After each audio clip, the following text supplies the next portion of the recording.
Our next speaker is Emma Lowther of Archaeology, speaking on the topic of Micromorphology of Smokehouse Island, British Columbia. So this past summer, I had the opportunity to go up to the traditional territory of the Lake Babine Nation in north-central British Columbia. And the project is an ongoing excavation of a small island. It's situated at the mouth of a river, and it opens up into Nilkitqua Lake. The island is called Smokehouse Island, and it's been used by the Lake Babine Nation for processing salmon going back centuries. And there's still some structures on the island that can be used for smoking salmon. Babine Lake is one of the most productive salmon-bearing areas in the entire province, and this contributed greatly to the wealth of the Lake Babine Nation in pre-colonial times. In addition to being a place for processing the salmon, it was also a really important area for gathering salmon. So this is Smokehouse Island here, and the little red square is not where it should be, but that was where one of the units came from. But there used to be 3 fish weirs stemming from Smokehouse Island. And for anyone that's not familiar, fish weirs are a really efficient way for people to capture salmon. So the way the Lake Babine Nation used them, they were used as essentially fences across the river, and they had large baskets in them that would collect the salmon. And these fish weirs were owned by individual families who could monitor the salmon, and they'd be able to gather them for food needs and trade needs.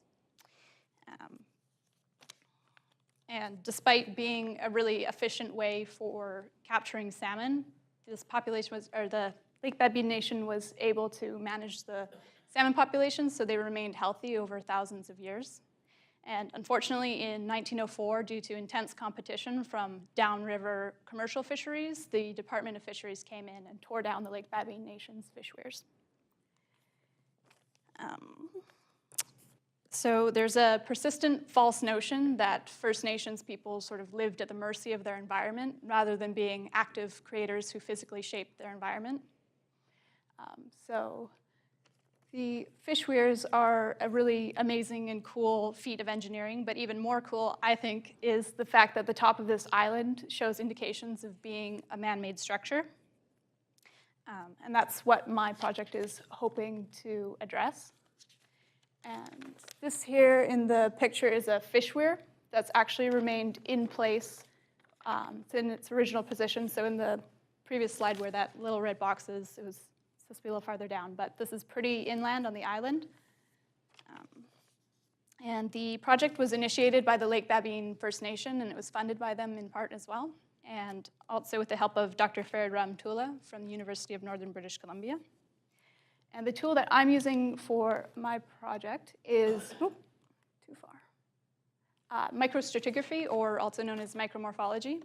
So the really cool thing about this is it allows us to take blocks of stratigraphy from the archaeological excavation and bring it back into the lab, and it's preserved in situ.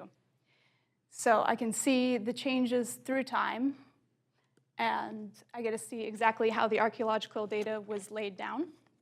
And as you can imagine, that archaeology excavations are a pretty destructive process. So being able to keep this information preserved is pretty unique. And it also allows us to look at different types of data like faunal data and geology and stratigraphy. And all of these are indications of the environment as well as site formation processes.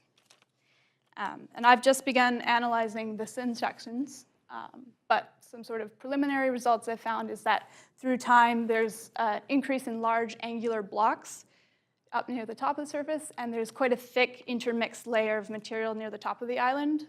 Both of these would be consistent with an intentional dumping event to construct the island.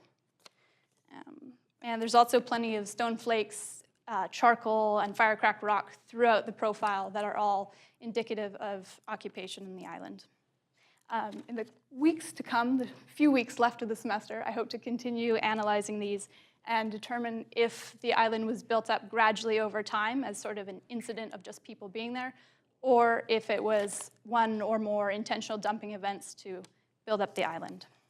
Finally, I would like to thank Dr. Farid Ramtula and the Lake Babine Nation for allowing me to be part of such a cool project. Thank you.